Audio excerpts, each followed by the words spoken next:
పార్టీలోని ప్రతి కార్యకర్తకు ఈ విషయం చెప్పదలుచుకున్నా.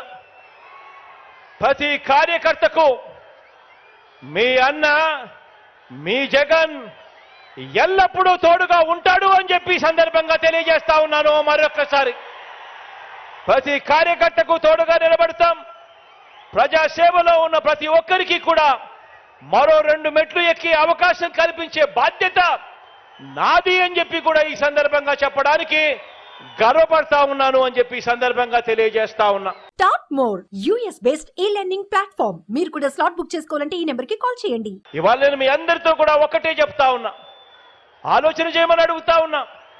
ఈ 57 నెలల మన పరిపాలన చూశారు. ఈ 57 నెలల మన పరిపాలన చూశారు. గతంలో చంద్రబాబు నాయుడు గారి పరిపాలన కూడా చూశారు. ఆ 5 సంవత్సరాల చంద్రబాబు నాయుడు గారి పరిపాలన చూశారు. ఈ 57 నెలల పరిపాలన మన పార్టీ పరిపాలన, మీ బిడ్డ పరిపాలన, మీ అన్న పరిపాలన చూశారు. నేను అడుగుతా ఉన్నాను ఒకటే మిమ్మల్ని అందరినీ కూడా, ఎలాంటి నాయకుడు మీకు కావాలి అని చెప్పి అడుగుతా ఉన్నా. చంద్రబాబు నాయుడు గారి మాదిరి ఎన్నికలు వచ్చేసరికి రంగురంగుల మేనిఫెస్టో చూపించి, ఎన్నికలు వచ్చేసరికి రైతన్నలను ఎలా మోసం చేయాలి, అక్క చెల్లెమ్మలను ఎలా మోసం చేయాలి, అవ్వ తాతలను ఎలా మోసం చేయాలి, చదువుకుంటున్న పిల్లలను ఎలా మోసం చేయాలి అని చెప్పి దిక్కుమాలిన ఆలోచనలు చేసి రంగురంగుల మేనిఫెస్టోలలో వాళ్ళందరినీ కూడా మోసం చేసే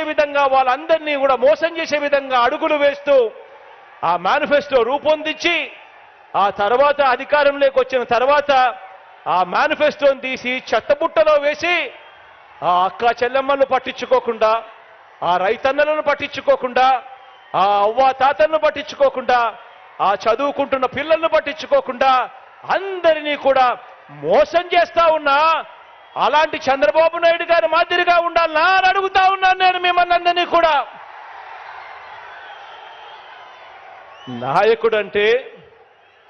నాయకుడంటే ఒక మాట నోట్లో నుంచి వచ్చిన తర్వాత, మరీ ముఖ్యంగా ఎన్నికల మేనిఫెస్టో, ఎన్నికల ప్రణాళిక అని చెప్పి ఒక మేనిఫెస్టో రిలీజ్ చేసిన తర్వాత కష్టమైనా కూడా నష్టమైనా కూడా ఆ మాట మీద నిలబడగలిగిన వాడే నాయకుడు అని చెప్పి సందర్భంగా తెలియజేస్తా ఉన్నా.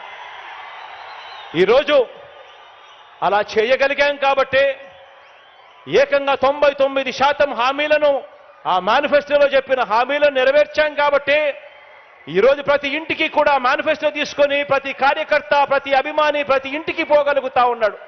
వెళ్ళి ఆ ప్రతి ఇంటికి ఆ మేనిఫెస్టో ఇచ్చి, అక్క మీరే టిక్కు పెట్టండి, ఇది మా పార్టీ ఇచ్చిన మేనిఫెస్టో, ఎన్నెన్ని జరిగాయో మీరే టిక్కులు పెట్టండి, ఏకంగా 99% నెరవేర్చాడు మా అన్న అని చెప్పి ఈరోజు ప్రతి కార్యకర్త, ప్రతి అభిమాని కూడా ప్రతి పేదవాడి ఇంటికి వెళ్ళగలుగుతా ఉన్నాడు. ఇది నాయకుడు అంటే ఎలా ఉండాలి అంటే, ప్రతి కార్యకర్త కూడా కాలర్ ఎగిరేసి అదుగో మా నాయకుడు మాట ఇచ్చాడు అని అంటే చేస్తాడంతే అని చెప్పే పరిస్థితి ఉండాలి. నాయకుడు అంటే ఎలా ఉండాలి అని అంటే, ప్రతి కార్యకర్తకు కూడా ఇలాంటి వ్యక్తి ఉండాలి.